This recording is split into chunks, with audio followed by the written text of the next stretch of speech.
7, 8, 9. 10. Yes,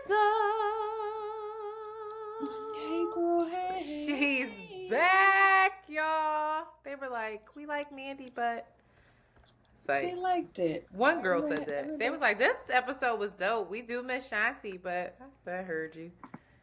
Heard y'all. Thank you, Mandy. Thank you, Antoinette. Mandy did so good. Of I course she had Mandy did. on here talking about politics, and she was doing it. I said, man, Amanda. A lot of people wrote me about that. They were like, "Yo, Mandy on politics as usual." I said, "I know she did. Now she killed it. Talking her She shit. has such a good perspective. Yeah, we were talking her shit. Don't underestimate the God. Don't underestimate the kid. I said, y'all got her fucked up. She fucked everybody's head up. She said, I think she was a missions person. She was out here preaching the word of the Bible. What? Did you ain't listened to the episode. You need to listen to like the first 15 minutes. I said, what? She said, yeah, girl, because when I was a mission something, she was getting some kind of sashes that counted as being holy. I don't know. When Mandy was? She was a missionary? I don't think was she a missionary, or I don't know. What's a missionary? Don't start this fucking episode with this kind of, that's a mercenary. No, she was not a mercenary. No, she wasn't a mercenary. Okay, that's good. Because that's what I was like, wait a minute. That's amazing. No, yeah, she was a missionary. A person sent on a religious mission. Wait, Mandy was? Yes! It's making so much sense now. Of course she was. That makes perfect sense. Doesn't it? Absolutely. At first it didn't, and then I was like, oh, shit. I love that for her. She loved God and Jesus at one point? I don't know if she loved it, but she did it. Tricky. I got to talk to Mandy about that. You do? Mandy, what happened to your relationship with Jesus Christ? Is he still talking to you? Every she day. She was like, bitch. You know what spoke, brought life to my soul and spirit? Beef. Antoinette's not going to watch this, which is very unfortunate. But I devoured that series last week when it came out. Something told me that it was just going to be good. Why am I not going to watch it, Shanti? I don't know, because you said the allegedly, because you love that word too. Allegedly, the boy Chow, the artist, one of the actors out. David Chow. Hold on. Chow. Blue, if you don't, did you hear that? I didn't. Go ahead. That's not my focus. You can bring that up if you want to. All right, go ahead. The actual series is some of the most beautiful work, funny, just multimedia. There is artwork in it. His artwork as well is featured in it. Great soundtrack, great writing. It was a lot of fun.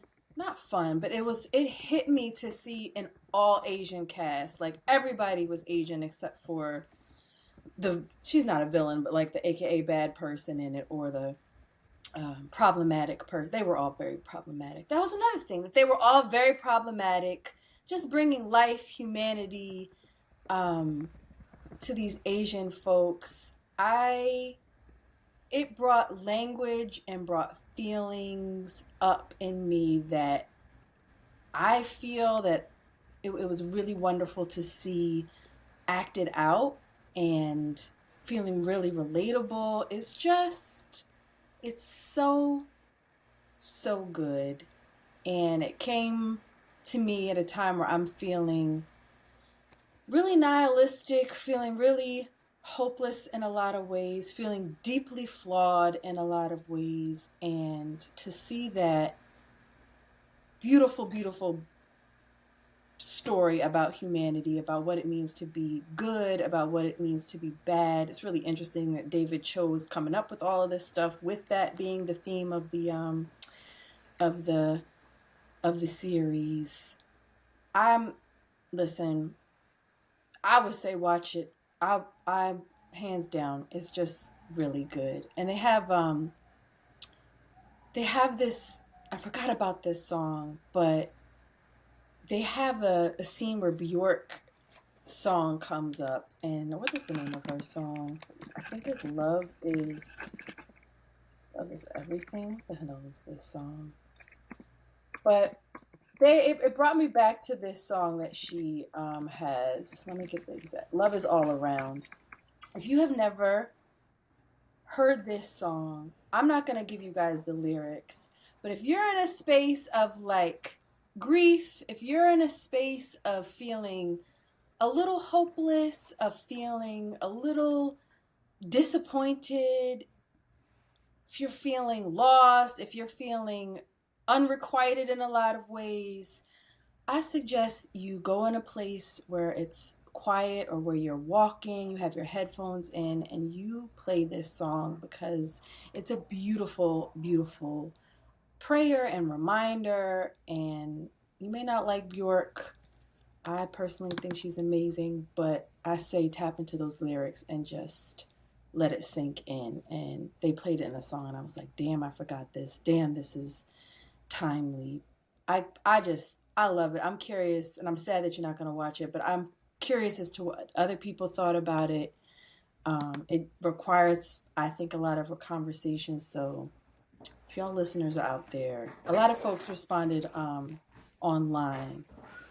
I would love to talk about it because it deserves it. Aside from that, aside from walking down the street, listening to Bjork, maybe crying, I had a very long week. The weeks are just long and busy, and you think that you're going to slow down on the weekend, but it just doesn't happen.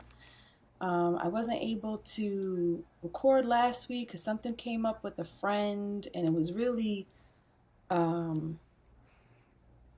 annoying in a way, but I was happy that I could help her, and it was around childcare.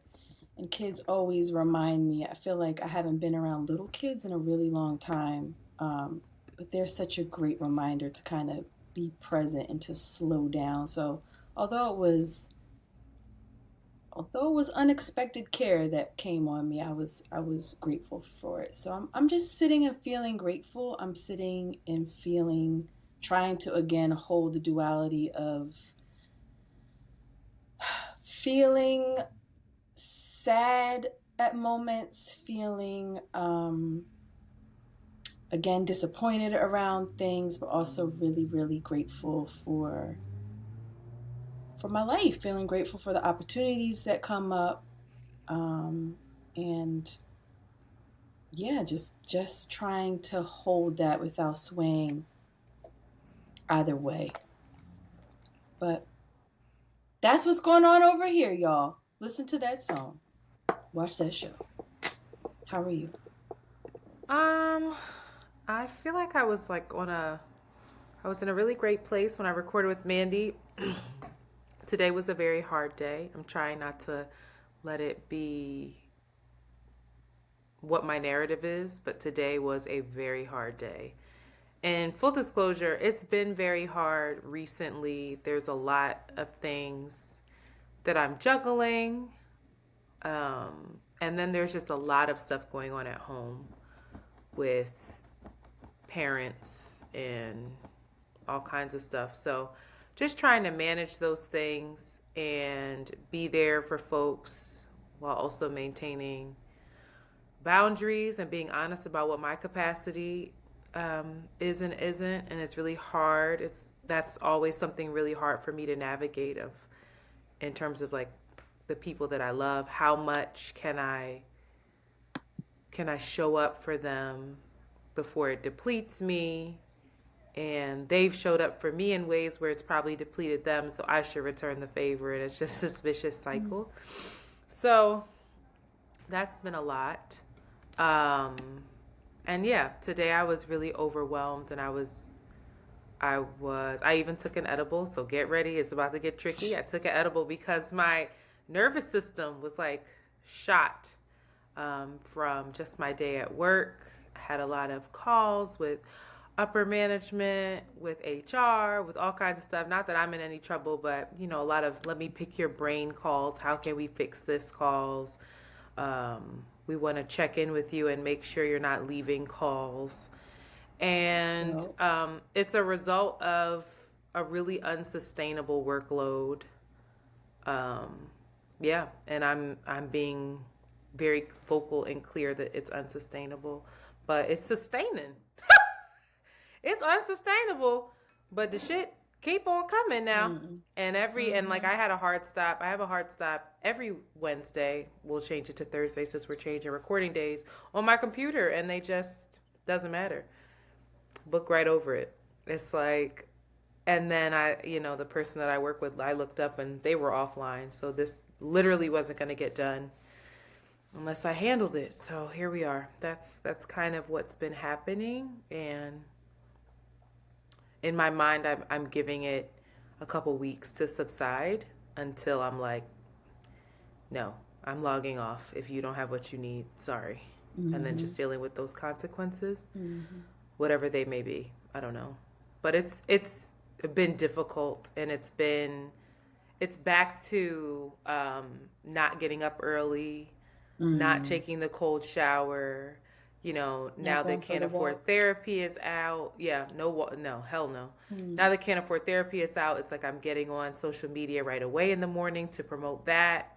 And I hate that. I really liked not getting on and just using it as like, this thing that I promote, I get on and I get off, you know. So I need to get back to that. I need to because I feel the difference. I'm not. I haven't. I only worked out. I worked out last night, and even that just felt. It just didn't. I'm not activated as much as I was. So that's a little bit disappointing, but I still feel good about things. I still feel like I'm making progress with my boundaries, but I am absolutely overwhelmed in every way with work, with podcasts. With I've been actively trying to be more social, and that is exhausting. And with just researching stuff, I don't feel prepared for this episode at all, and I think that's giving me anxiety, and I need to observe what's coming up for me in that of like it's gonna be okay if you make a mistake or if you need to take a moment, or if you need to say, hey Monty, edit that out. Like it's okay. You don't have to be perfect, perfect, Yeah. perfect. Um, so yeah, I'm kind of sitting with myself as much as I'm not. I'm lying. I want to sit with myself. You're I don't going have to. It's time on to my sit with. list of things to do. Yeah, it's another thing For to do real. at this point. Yeah. So I guess I'll save my other update for the next episode. Slow and steady, up and down. That's just how it goes. I'm still up. I'm not down. I'm just, I'm in a bit of a. I need to a bit of a. What is it called? I need a. Uh, what is it called when something's in the street? It's something's in the street and you gotta maneuver around it. Obstacles. Detour. Oh. A little detour. Obstacle was better. Very good. Well, Oh, also, why am I not gonna watch Beef? Real fast. I'm not watching Beef. And I'm sad about it because everybody said it was great, but something in me, I don't like it. David Chow, I'm not sure how to say his name. Um, he has this resurfaced video where he's talking about basically sexually assaulting and forcing a minor that was a black girl, excuse me, to perform oral sex on him. And the way that he details it is gross. I've read the transcript. I've not watched the video because he wrote Twitter to get it off because he paid for the rights to have it back so that no one else can use it. And he said it on his own podcast and kind of bragged about it. And then he decided to say that, oh no, he fabricated the story for shock value. But even still, that's fucking weird. And he was so detailed that it doesn't feel like it was for shock value. And I'll let the listeners go and Google it if they want to read the transcript, but it's gross. And I don't have time for shit like this. I don't have time to watch anything outside of Succession anyway. But like, no. yeah, I mean, I read that too. He said it didn't happen. It It was for shock value. He did it at a time where it was years ago. He did it at a time he was really fucked up, he said, and admitted to it and apologized. Oh, I didn't find this And apology. well, yeah, I can send you a link. No, Apologized, said that's it was great. fucked Okay, up, that's said it good. was weird, said he was recovering from his own sexual abuse, that, he's dealt with mental health issues, and All right, well then that changes admitted some things for that me. it was crazy. Yeah, He's I'm not not a he's cancel not culture person, so that does change some things for me. I did not see any of that. I mean, So, again, the whole the questions that they're asking, or things that they're presenting in the whole series, is around what is good, what is bad, who's a bad person, where do we make these decisions, what happens when we are, yeah, reactive, moving from a place of trauma. It's I I would be sad if you didn't watch it. I understand, but I think it's a really good piece, something to consider. And he's not, oh, he's an important part of it, but he like didn't write it or direct it or have the main characters are my boo Steve, fucking boo Steve, and Ali Wong. And I think it's really a story about Ali Wong, though. I think it's actually around her experiences. To do some more research, but when I watched interviews, she was definitely a part of the creative process in writing and the direction of it. So it'd be a shame if that shit got canceled. That's all, because that dumbass. That's all. But welcome to another episode of Around the Way Curls. This is Shanti and Antoinette. If you are new to our podcast and have been listening for weeks and enjoy it, if you've been listening for a very long time and enjoy it, and have not rated, subscribed, or shared this podcast, we ask that you do so, please. It helps us a lot. It helps us in our visibility. It helps us to be seen and heard by others. We would really appreciate it. And if you would like to see our faces, please join us on Patreon. Become a patron. It's a monthly subscription. I'm actually have some dates lined up and some people lined up. A while ago, I asked you guys what kind of content you would want to see, what extra content aside from our weekly podcast on Patreon. And a lot of people said business stuff. So that I can provide. So I have some people that I admire, some business folks that will hopefully share their experiences with you guys coming up on Patreon. So stay tuned for that, and become a patron so you can watch, because it's going to be exclusive. No, but only if you're a patron can you see it. So finally, we have some real exclusive stuff coming up now. what do we have? We're Exclusive. I think I said something wrong too in my updates. I heard it was like, wait, what?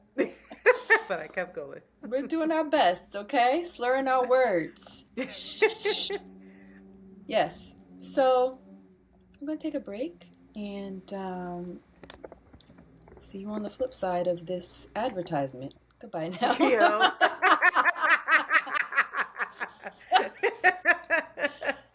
Oh my God, I missed you. Ready? You want to lead with Girl, this part? Girl, you carrying it. Just carry it. Labor. Just Go carry to this me. part, Antoinette. I'm not. You bought a ticket. I'm going to say, yo. And we are back. I just want to say how Shanti is carrying me this episode. She just tried to alley-hoop me something to talk about first. Go ahead. Oh, man. You bought the tickets, child. I did buy tickets. And the person that I had in mind was like, well, I'm out of town. It's like, yo, you had one job. You do not cooperate ever. And I hope you're listening. Yes, Erykah Badu and Yassine Bey, formerly known as Mos Def, have a concert, and other notable guests, according to Erykah. They got a concert this summer, child. This is straight off the heels of Jill's anniversary. It was really 21 years, but they missed the 20th, so they just called it the 20-year anniversary. I I think it's the year. I think it's the summer for the hoteps. I think it is. I think it's the summer for our generation, the 2000s. What are we? 30, 40 plus? 35 plus. This is our fucking summer of concerts, okay? So we should bring our head wraps out, put on our cowrie anklets, and... Oh, I would like a cowrie anklet. Would To be you? completely honest. First of all... Yes. And get back I want out there this summer I and want a talk about the cowrie. man. I want a cowrie anklet, and I want like a Cuban link anklet so bad. The thick Cuban link. Listen.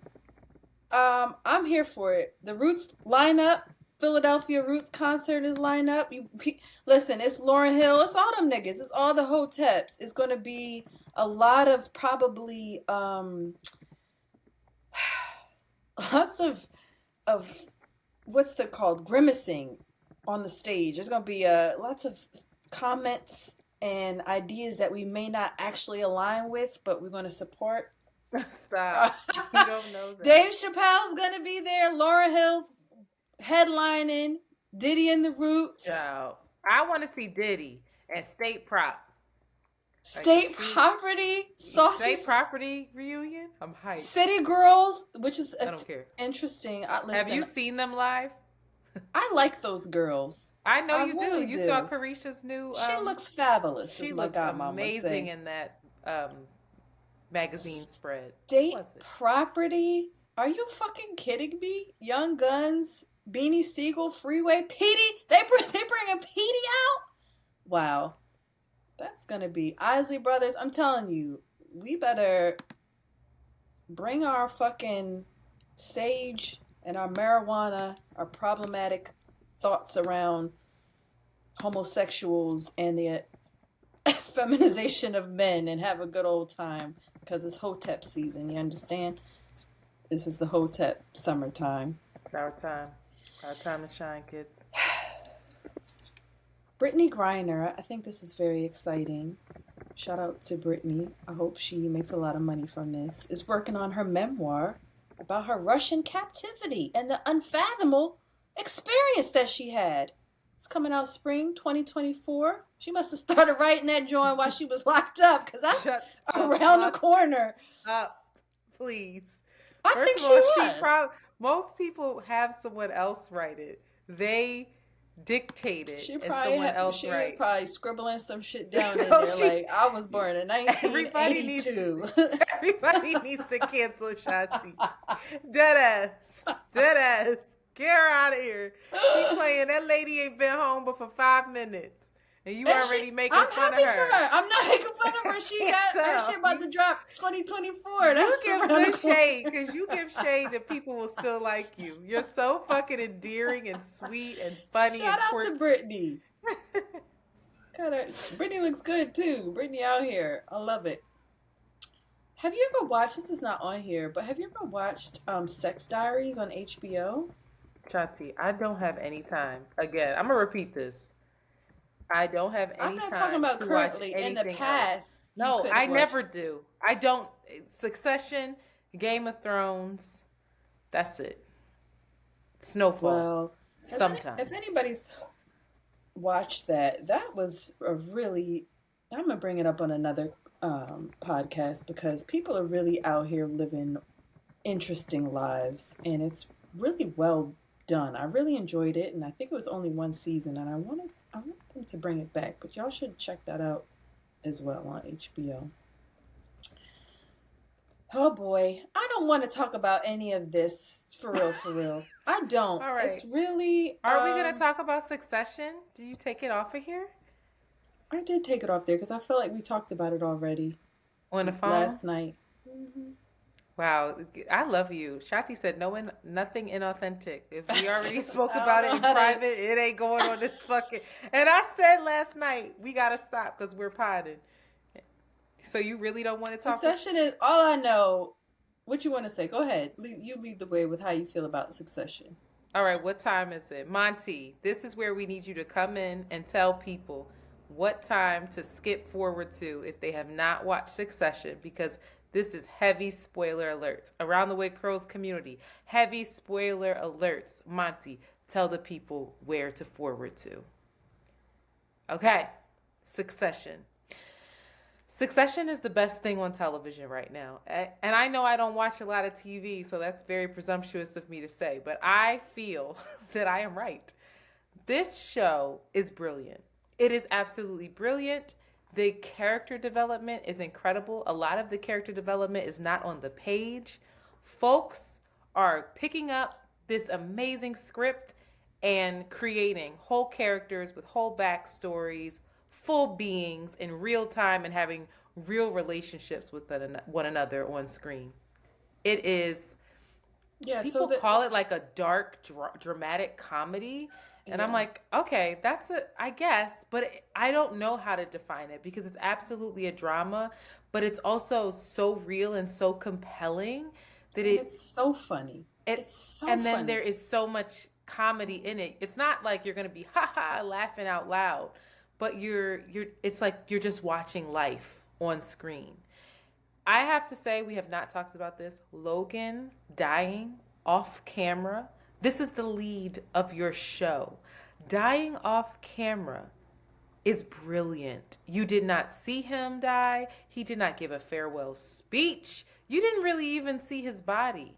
Instead, you had to deal with all of the aftermath and all of the people who were around him by happenstance. And that is how it happens in real life. Boom, out of nowhere. Yeah. You just get this call and your whole world is changed. It's rocked. Yeah. And then you have the kids stuck on the boat having to deal with their reality. And then you have him goodbye, stuck on a plane having to deal with his own reality, all dealing with like the very real realities of the moment. And they're not in any control of what's happening as much as they think they are. And it was just like life. You see these kids, give them Emmys now. I mean, the way that they're dealing with this, and they rehearsed it like a stage play, they said. It's just absolutely brilliant. The work that Kendall does, that actor, I forget his name, he's nuts. I mean, he's a method actor that never breaks character, never does anything. And so like, then you have Logan, who's this stage actor who wants to rehearse everything. So him and Kendall have this rift in real life of like how they approach the work. And that is exactly what the rift is on television. So it's just brilliant. You have, what's his name? Kieran Culkin, who his physicality, I think he's mine too at this point. His physicality is brilliant. He throws his weight around. He has no care. His feet are always on furniture. He's always just slamming down on things. And he talked about how he does that because there's no consequences for his actions. Of course he throws himself around. Of course he throws his weight around. Why? If something breaks, somebody fixes it. I mean, it's just like Greg. You have Greg, who's like this larger than life human, but he has to physically figure out how to appear small, how to have this like very tiny persona because he's so insecure. And you see that change, throughout the show, depending on who he's speaking to and who the dynamic is. And then you have Tom, who's just brilliant. He literally has different voices for when he speaks to different people. When he talks to Shiv, he has a higher pitch voice. And when he talks to Greg, it's lower because he can assert his power over Greg. And then you have Connor. And Connor is the unsung hero of the actors of that show because it was never written on the page for Connor to be this aloof kind of, how do you describe? He's insane. He is clinically insane. Something's wrong with this guy, and that was never on the page. Something's wrong with all of them. Something's wrong with all of them. But Connor is just of all of them, Connor may be the sanest out of all of them, which is the shit that even Roman and Jerry, that love connection, that like weird sexual tension was not in the script. Yeah, the fact that you revealed that some of it wasn't scripted, that came from the so much inspiration of it. Like Shanti, you got to get into this like behind the scenes stuff I do. and all of the interviews, and because when you will have such a greater appreciation for what's happening in totality, from the cinematography, the music is amazing. The music is perfect for this Slaps. show. It's perfect. That fucking intro Oh, slaps. yeah, it's so good. Logan was actually supposed to die the first episode. He was supposed to die the first episode in the season, but he was such a strong character that he was supposed to die in the first episode or the first season? He was supposed to die like early. Like he was supposed to die. Yeah, and then the whole show is about to be about succession. Yeah, but he's such an energy, and you can feel him being gone. Like you can, it's palpable. His absence is. Mm-hmm. He's amazing. I miss him. It's interesting too because you still feel his presence because they've done such a good job with the character that like even the set design is a character. It's Logan. When you're in this space, this is Logan's empire. When they were in his apartment, you felt him so present. You felt it's like, oh, it's just so brilliantly fucking done. Good job. Well, it's gonna be interesting to see how these siblings, how this all plays out. Do you want predictions? Because I was right about Logan dying. Okay, what do you predict now? Say I was right? I said right it on his podcast. Okay. I predict that Kendall is now going to turn into this killer that Logan wanted. Remember Logan saying to Kendall, "You're just not a killer." And he took that in, and now that move that he made to put out this bad PR about his dad and not tell his siblings, that's the killer instinct. He's like, I'm about me. I'm about this company first and foremost. That's what I think. I think Roman is way too wrapped up in the camaraderie of his siblings. Like he's never had it. He's wanted it. But he's skeptical of it. There's something, he has a gut feeling. They all are. Yeah, but I feel like he wants it, but I think that he doesn't know if it's possible. I think he feels, I don't know that he's completely wrapped up in it. I feel like he knows, some part of him knows that this isn't fucking possible. And I think that that's probably one of the saddest parts about their dynamic is because the three of them, all of their strengths together make them super powerful. That's why Kendall may do this fucking Kendall fucking gonna fucking take over everything, but he's gonna fuck up because of course he's the worst when he does that power trip and thinks that he, is the man. He's awful. What did Frank say to him? He said, "But you've been doing so well." Exactly. That's what he said. Siobhan, also, remember when you asked me about the princess thing? He wasn't talking about Kendall. He was talking about Jerry. Because remember, then Jerry comes into the room. That's who he said was going to mess it up for him. Anyway, go ahead. Yeah, so I don't know. I think it's just going to be them. I don't know if they're not serious people. I don't know if if any one of them can do this. They need to band together, and I don't know if that's even possible. I don't know. But I'm curious as to what Marsha's going to do. Oh, I'm curious as to Tom. I feel like Tom's going to join with Kendall. I don't know. Tom's about linking up with this Kendall. Baby though. This baby thing and Siobhan. That's going to be the tension. I don't know that he'll link up with Kendall if he knows that baby's coming, but he's definitely gonna. I think he's linking up with Kendall, and I think Siobhan isn't gonna tell him about that baby. You don't think she's gonna keep? We also don't know if that baby is his. I said it. Who was she having sex with? But around Who wasn't that time, she having sex with? We don't know.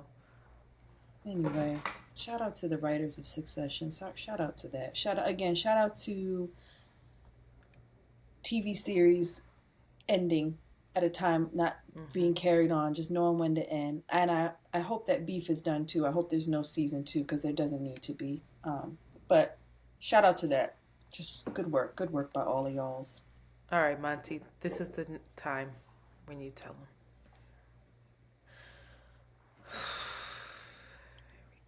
So now we're on to politics as usual. These are really hard, sad stories to talk about, but we'd be remiss if we didn't. As most of the country knows, on April 13th, Ralph Yarl, a 16-year-old black boy, rang the wrong doorbell in Kansas City around 10 p.m. He went to go pick up his twin brothers, went to the wrong house, and ended up being shot in his head and in his arm by an 84-year-old white man by the name of Andrew Lester, who just, I think today or yesterday, turned himself in. Yesterday, and got out within 4 hours. He got himself out a $200,000 bail, I think it was. Within 4 hours. They have conflicting stories as to what happened. Lester says that he was woken up out of his bed, that the young boy was pulling at his door, that he got really, really scared, and he shot those 2 shots. Whereas the young boy says that he was knocking, all he did was knock, and that he was shot in his head and then in his arm, and then told to don't come around here. He went to multiple homes asking for help, and I suppose that nobody answered the door. They denied, they weren't there, and ultimately was helped by someone and sent to the hospital.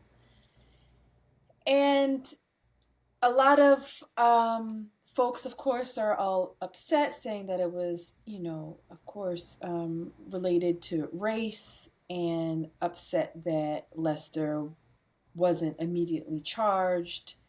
As of now, he is facing first-degree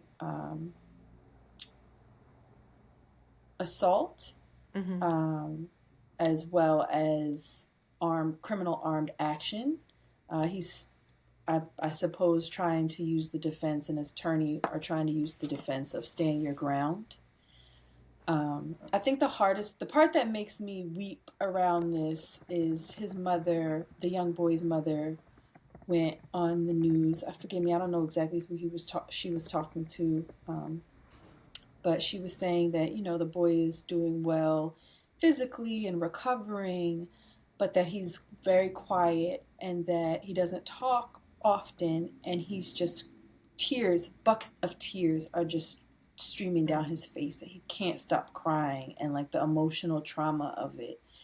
And I think about the trauma, of course, of being shot, almost losing your life, and then looking for help and not be given any help for whatever reason. Maybe the people weren't home, but the terror of that and the feeling so helpless, just the PTSD that he is experiencing, and then having a conflicting story of somebody, insinuating that he was a threat to them. I just cannot imagine what he's experiencing. Then, following that, on Tuesday, 2 teen cheerleaders were shot in Austin. Another, random act of violence. The girls were at a place where they do their car share after a late cheerleading practice. One of the girls, after leaving the cheerleading practice, went into what she thought was her car. But there was a passenger in the seat. She got scared, jumped out, went back to her friend's car. That passenger then got out of his car. She rolled down the window to tell him, like, yo, there was some confusion. He then shot into the car, grazing her, but hitting the driver of the car in the back and leg, leaving her in critical condition. That driver being like a star cheerleader, like an icon is how they described her. She's in critical condition right now. And I don't know exactly when this happened, but similarly in upstate New York, a 20-year-old woman was shot and killed. 3 of her friends were trying to This is recent. Pull up into another friend's house in rural New York. All they did was pull up to the house, realize that it was the wrong house, turn their car around when the homeowner stepped out onto his porch, fired 2 shots, and killed one of the drivers. I mean, I think about, I guess as a mother, you think about, like, Jolie doesn't walk home from the bus by herself right now, which, like, I'm kind of, like, over, like, come on now, she's 12, she can walk by herself, but her father really is against that. But, you know, you think about how much you try to protect your children, and inevitably they have to go out into this world and navigate it by themselves. And this terrified me. This just made me so scared because these kids aren't doing anything. You know, it's one thing if you're like hanging out on the, you know, the street in the hood in the wrong place, bad company. These kids are just, these are common mistakes. They're just being human. They're just out in the world by themselves, like, and being shot at. And you sent me this really poignant, I think, tweet by someone, B-Boy, JBOUIE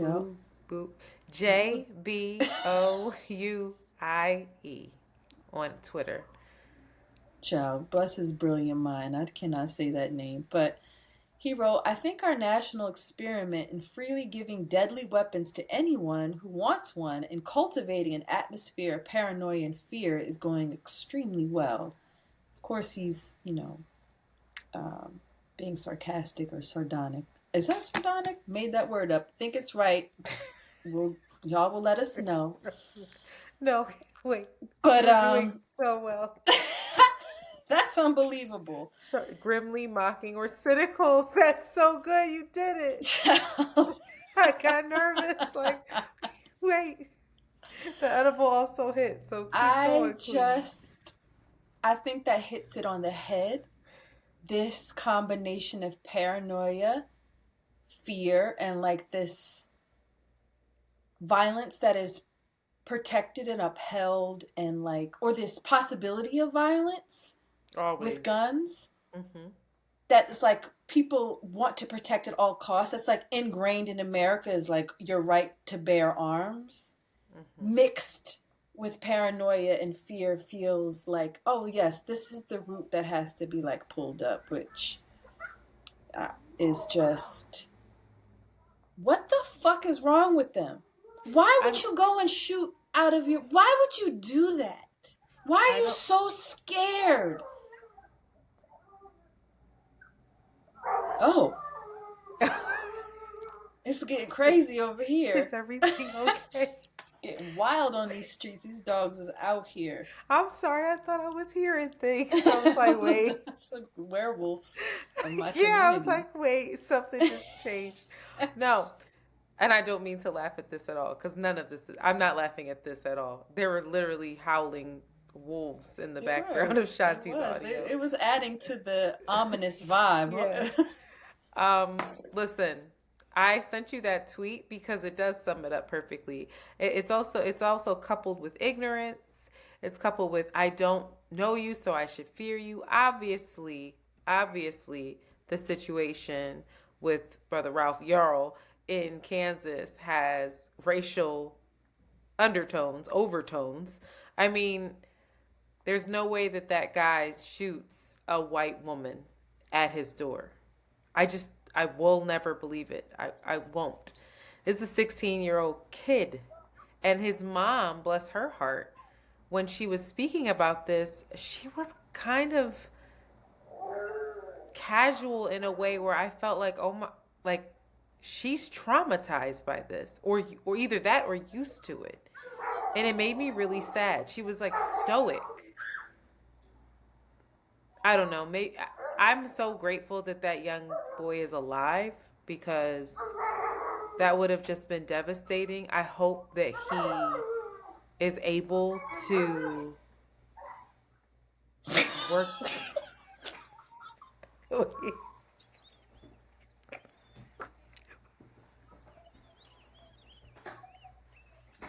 What the fuck is going on?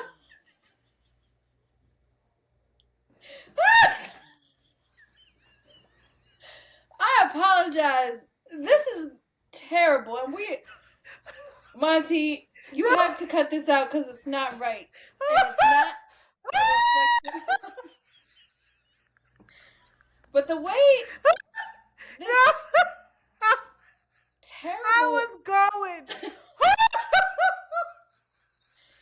Whatever that was, this Philly is not a real place. You got dog fighting by you? Oh no, it's white people. It's 10 o'clock. You can go to bed. Oh my God. All right. I don't know where to start, but you got to cut. Monty, please find an appropriate place to cut because we can't be laughing on this. No, I'm going to talk about his mom. Ready? So right before I start talking about his mom, Monty. And his mom, like, she was stoic. And stoic in a way where, like, it was also a bit casual. Mm-hmm. Or it just appeared that she just was there was a... Oh, yeah. She's traumatized. Traumatized. And tired. Mm-hmm. And tired. Mm-hmm. Mm-hmm. And then I saw people still trying to divide. Van Lathan put on his Instagram of, like, someone comparing the fact of how much money was raised for the young woman who lost her life. What was her name? Let me say that, ladies. Did you put her name here? In New York? Kaylin Gillis? Kaylin Gillis. For Kaylin Gillis versus Ralph Yarl. And they were like, look, this young woman, she died and nobody cares about her. One black kid shot and lives and everybody gives him, there was this outpouring of support. Mm. And Van had tweeted, like, they don't even want us to care for one another. Mm. And it was like, so that's part of it. That is a big part of this. And then you have the overall, like, the overarching thing that is fear. Because racism is built from fear. And they're so scared of, you have the racial thing, but then you just have fear in general. Yeah. You just have everybody's out to get me. Right. It's me versus everyone else. And it's rooted in, like, ignorance. It's rooted in greed. It's rooted in all the things. Oh, and I feel like it's deep fear, insecurity, loneliness. Of course. I don't know if it's greed and I guess some of it is because if there's only enough for me, then there's the scarcity aspect of it is like there's only enough for me. There's not enough for me, yeah. Or that, or even worse. So I have to protect what's mine. Now, if somebody comes into my house, of course it's your home, yada yada yada. But if somebody knocked at my door, like, I'm not automatically assuming that. But then I heard people arguing in some of these places, no one knocks on your door. Mm-hmm. That you don't know. Yeah. Of course it's a threat. In some of these places, everybody knows everybody. Yeah. But it's still, it's like, I mean, it's a lack of humanity and feeling connected. And understanding. And understanding. I think that is, if there is compassion, if there is empathy, if there is, and there has to exist for these people, the shooters as well. Why are they, the question is, why are they so scared? Why are we creating such an atmosphere of fear? What the fuck is on your mind, bro? Like, and fucking, that old man looked fucked up, child. He was unwell. He did. He looked like what his mental is. As soon as they posted him, I saw so many people say, well, this story, I know exactly what happened here. Suddenly baby. It all makes sense. Poor babies, all of them. I'm so sorry to Kaylin. I'm so sorry to that girl and the trauma of her friends. Yeah. You're just making a mistake. Do you know how many times? Let me tell you something, though. But then we're not even getting to... PA, if I'm in rural areas, I am scared as shit more than I am in North Philly any day. Absolutely. I am terrified to make a mistake. Do you remember when I hit that deer And I was Yes. in rural fucking PA, and Yes. that guy came up to the car to check on me, saw who it was, and I had a head wrap on. That he was like, "What are you doing around here?" It Wait, was girl, what to there was no speak of more. being a black man? What to Right. speak of being a And black I man? and I in that moment, because somebody else came up and there's a whole huge, Trump sticker on his car, leaned into my proximity to whiteness. I said, "My aunt lives around here." And he's like, "Who's your aunt?" And I say her name. I can call her. I can call her. And immediately when she got out her car, the first thing she said was, "Antoinette, get in the car." Because she knew.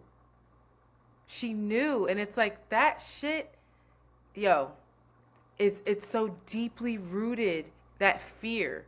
And part of it I think is being having some exposure as well. Like, we live in a city, we see different people. Maybe our fear factor isn't the same because we interact with people more often. We have a more of an understanding of, or we're more tapped into who actually is dangerous because we have to be. I don't know. Like, Uh, I'm trying to understand it as well, and you can't. no, this is just But this is also a conditioning. yeah. No, there's an underlying thing, and it is fear, and it's And now it's perpetuated even more because ain't no way the mother, and now it's anger and rage in mixed. Like, who and he knows? shot him twice. Anyway, we're not even getting to the discrepancy, and we probably don't have time. The discrepancy in the guy who shot those two cheerleaders was locked up immediately and still is locked up versus the guy who shoots this young black Well, boy. because there's this stand your ground, right? There is. This is 10 p.m. He's an old man. He said he's No, no, knocking no, on the no. door. I'm saying the discrepancy in how quickly they were Mm. locked up and charged, because Mm-hmm. that shooter with the young girls is not a white man. Mm-hmm. He's a man of color. So he's locked up, still locked up, whereas the other guy What was. is your take on the Latino man's? Why would he do I that? have no idea. Why I would he have do no that? idea. None. And we're not even touching the fact, why do they have access to these deadly weapons as readily as they do? If this is the decision making. I saw a really, we cannot get into it, but there was an incredible episode of Higher Learning. Um, and I'm going to look it up right now. And they were interviewing a gentleman. He's a writer and he works for Bossip, but he's also a gun owner and I think person who like trains people. I don't know what they're called. I don't remember right now, but there's a name. And he had an amazing conversation, black man, around why people want the right to bear arms, excuse me, and why he is for every sort of weapon, even the ones that we consider semi-automatics. And there was a point in that conversation, here it is, a regular black conversation about guns with Jason Jolly. A regular, like, it was really interesting to hear his perspective. It was the first time that someone had ever shown me the side that side where I wasn't saying, if we how do we restrict these access to these guns? If we make classes mandated, well then those classes are thousands and thousands of dollars. So then there's a certain demographic of person that can't legally get a gun. And so Mm-hmm. now class is in play. It was really interesting. I didn't agree with 80% of what he said, but it made enough sense to me where I understood the argument, is all I'm saying. Yeah, I think I do. I think guns, restricting guns are important, but I think this conversation around fear Yes. is is never going to happen on a national level. But wouldn't that be nice if we? Yeah. This next one I don't think we have time for, but I do at some point, maybe next week, if something huge doesn't happen within politics. I want to talk about America and China vying for influence. Excuse me, of America and China, yeah, vying for influence over Africa. And it this China's is a in really that interesting, bitch. huh? China's in that bitch. Oh, baby girl, more than China's we know. part of their development infrastructure. Yes, They're like building everything. that shit out. But also, Smart. you Brilliant. see why Kamala went over. So I just want to get into that a little bit. And shout out to the listener who sent that article over and said they wanted us to China talk is about not it. playing, child. Never. We can skip this. This AI music trend is stressing me out. We need to Trend, girl. It's not a trend, Antoinette. I know You that keep this AI shit this is about here. to take I our know. jobs. But listen, there's a person who's giving back this very prestigious award in Europe. It's like the top, you took the best photograph this year ever. And the person was like, you know what? This has gone too far. I can't accept this award. This was done by AI. But he did it as a point of revealing what AI is capable of. He did it as a statement more than as a plagiarism, right? I think so. Yeah. Listen, AI's here. Rihanna's killing them covers, though. She eating y'all asses up for them covers. I said, damn. I did not like Cuff It at all. Hated it. Did you hear the J one? The Jay-Z one? Oh, man. They had... No. Anyway, I'm concerned. I don't like it.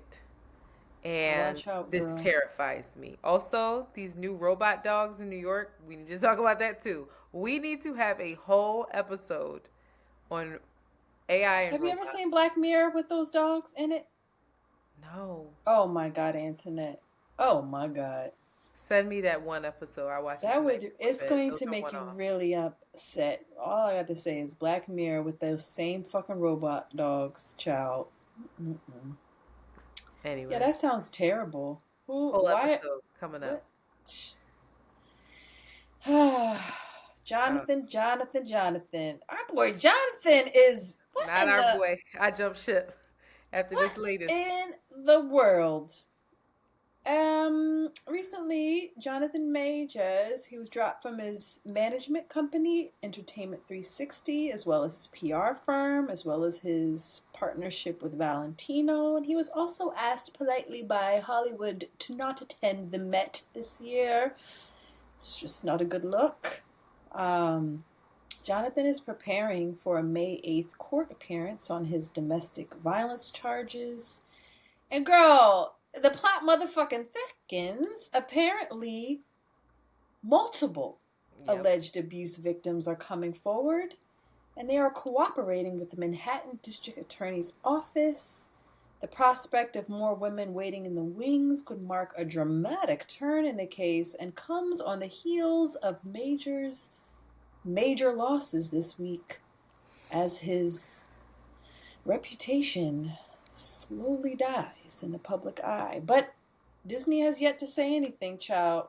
They said someone is reporting that inside Disney, they are saying that they may recast him and that it might be they're looking for a Damson Idris type. It's the young bull from Snowfall. I'm a hater, but I'm not that. I'm gonna shut up because I have watched. Never seen him act in anything, but I don't. He ain't got the juice to me. You haven't seen him. He can transform. He's done these very interesting. I think that's probably why they're looking at him or his type, whatever the fuck that means. He's done a black man. No. On his show there was a point where he's nothing like the character that he plays on the show, so that's amazing. Even his mannerisms, everything, his voice. But then there's also a point where that character is on PCP for a bit, and he goes into these different iterations of himself and these different characters around him back to back to back, where he's morphing into all these different people, and everybody was like, what the... He was pretty excellent. He's a British trained, they're trained different there, but he was doing what basically Jonathan Majors' character does. It's he's all these different villains all in one. Anyway, I'm not excited about but that also is unfounded. Somebody could have just decided that and put that on Twitter and spread that. Majors attorney Priya Chaudhry has said Jonathan Majors is innocent and has not abused anyone. We have provided irrefutable evidence to the district attorney that the charges are false. We are confident that he will be fully exonerated. Strong statements, Priya. Very strong. I guess you want an attorney that says that shit, though. That's what I want to hear. Yeah, nigga. Don't be over here talking about nothing else but that we about to... He said, yeah, nigga. Yeah. That's what I want my attorney to say. Of so that's course. what she's saying. So I've done a little bit of research, looking at the comments, how people are responding at this most recent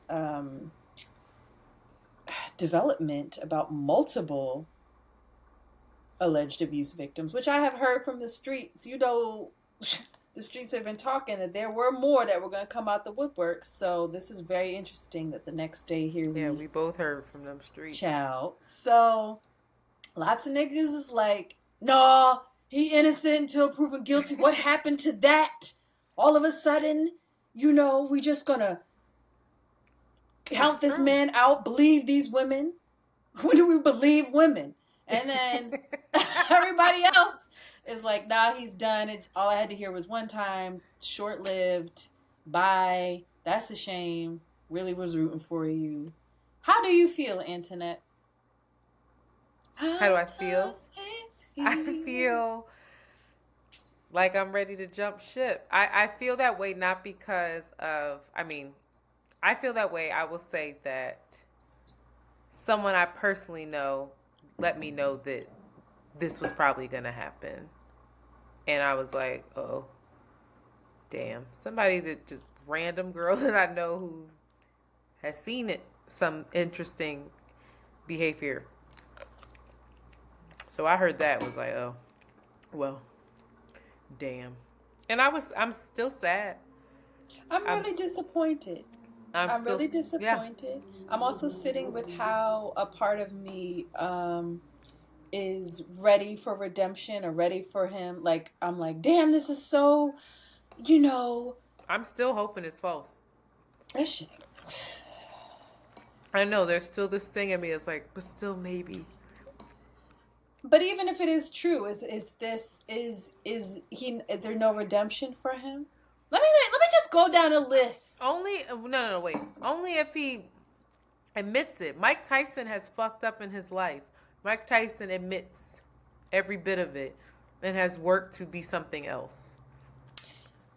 I have so much love for that man because he's done. Listen, you listen to Mike Tyson, some stuff might be questionable. There's no doubt that man has done some serious work. Jail for rape, child. Which he... I know. You know. Now, on a spiritual level, I know that there's space for redemption. I think, you know, knowing that everybody was rooting for him, knowing that he was on the climax. Girl. He was edging. The nigga was about to, woohoo! It was about to be a thing for him. And then to see that have him sabotage himself. That's it. He did it to himself. Is just a collective, like, damn, disappointment and grieving, I think, for a lot of folks. And anger and dismissal. I think a lot of people like, fuck that. But you know what? There's a list of famous people, lots of them white, who have been convicted, have gone to jail for domestic battery. And I don't know why I'm sharing this list. I don't know why I'm sharing. I don't know what this statement is actually saying. So I want to be clear in that. And I want to be also clear that all of this was at a different time in the culture. So in ways that we think that these people may have been redeemed is probably because they had never been properly held accountable in the first fucking place. That part. But Chris Brown, Mel Gibson, Sean Penn, Nicolas Cage, Charlie Sheen, Dennis Rodman, to whom he was about to portray, I forgot about that, Steven Seagal, Chad Ochocinco, Fab has yet to be held fucking accountable for his behavior. Who else is another one? Dr. Dre. A long list. I have a whole list. I can't stand Fab or Dr. Dre for that. I really struggle. And have never been collectively held accountable for that. So it's interesting. It's really interesting. It's really sad to see this play out. I can't. It's a nightmare. It's a nightmare. What would the collective responsibility look like?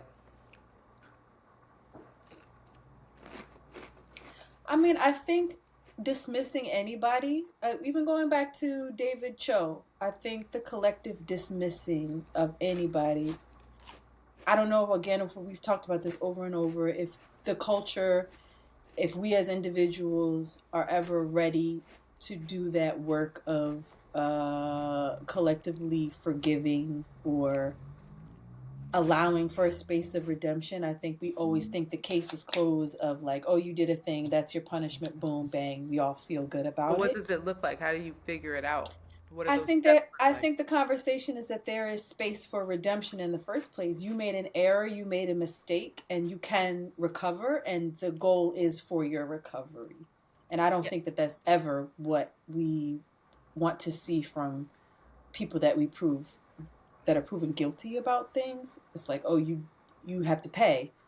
Yeah, I asked that because I sometimes think that the group think around that with, oh, you're cast aside, you're an outcast, has to do with the fact that no one really knows what those steps are. And so it's this, well, I'd rather just cast you aside than have to figure out how you get back in this bitch. Like it just makes sense that you're done. Yeah. I mean, at the and the pathway isn't clear.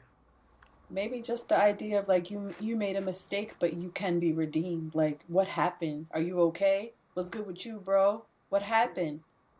But it's not like that. I mean, even for all these, because that would have to apply. That would just have to be a collective response to error.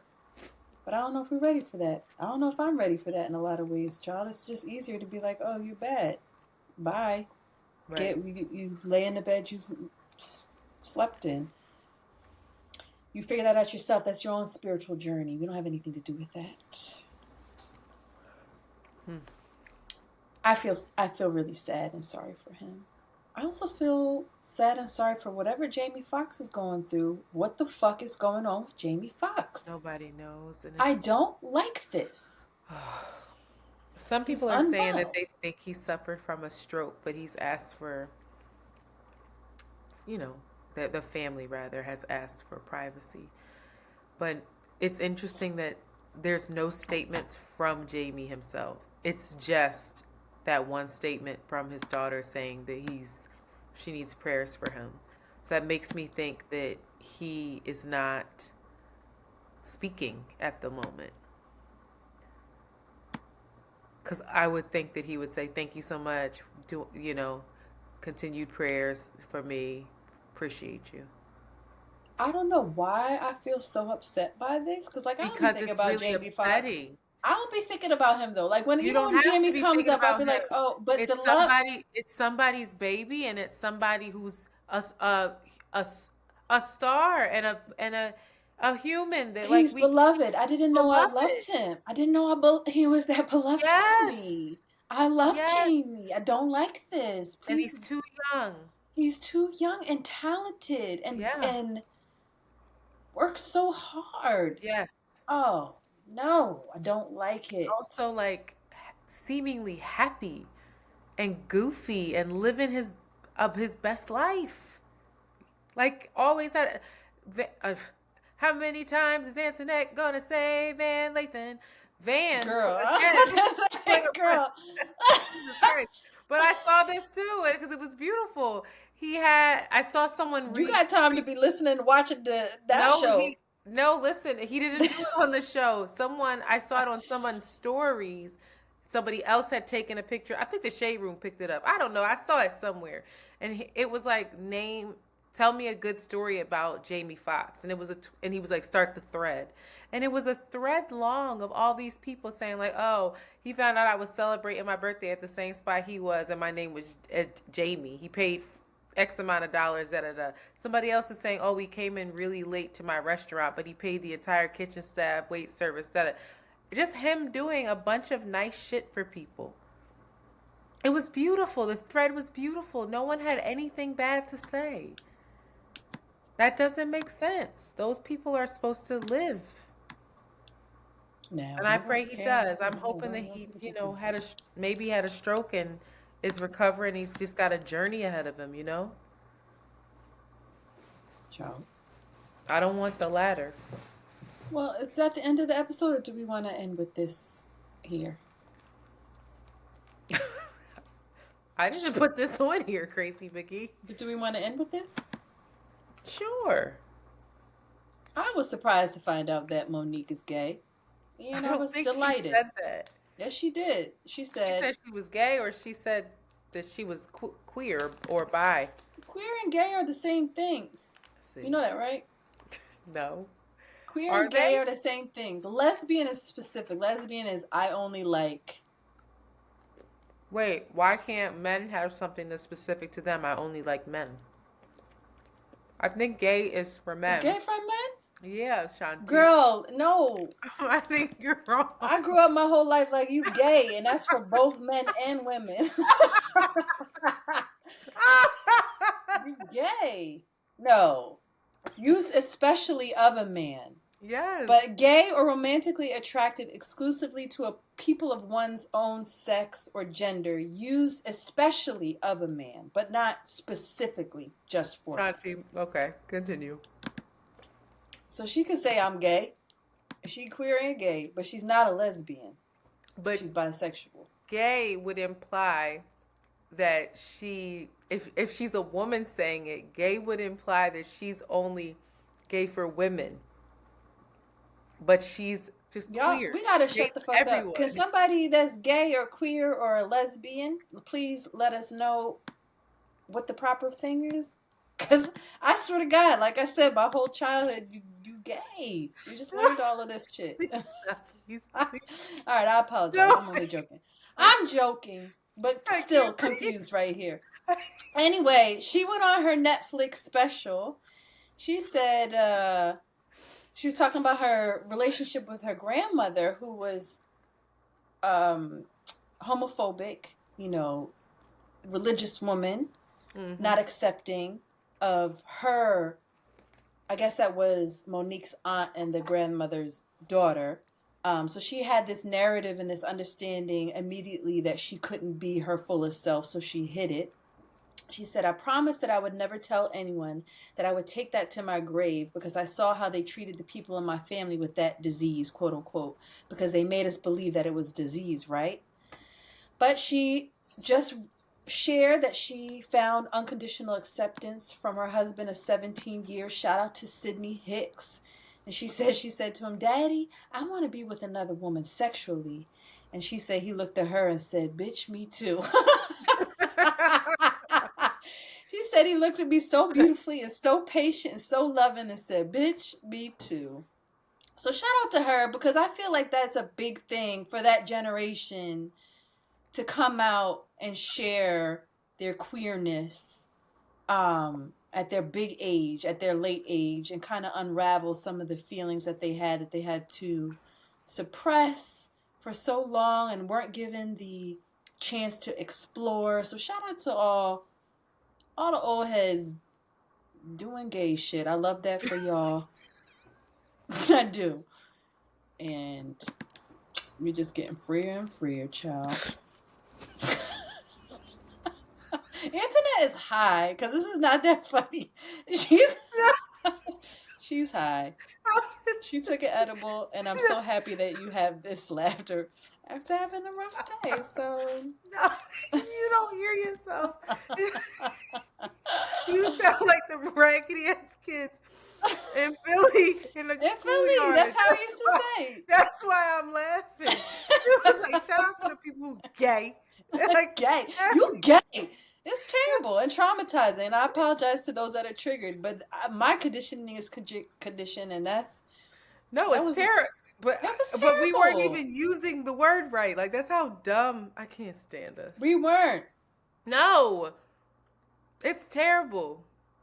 Especially the black community. Don't let Shanti. What's her name? Don't let Shanti. No, Jolie Let Jolie. She gonna know more stuff than I am. Please, like, God. girl. These kids, they're gonna be all right. Oh my God, that's a whole other story that I have to share. Do I have to share that? That's not funny. Why are we laughing at so many things that aren't funny on this episode? We apologize. We're not. No. Let's go. Thank you so much for listening to another episode of Around the Way Curls. You can catch our next episode coming on Thursday. So y'all enjoy the rest of your week until we meet again. Antoinette she also apologizes for eating this episode and offering the ASMR you didn't know you needed. I'll move back. All right. Bye. Bye.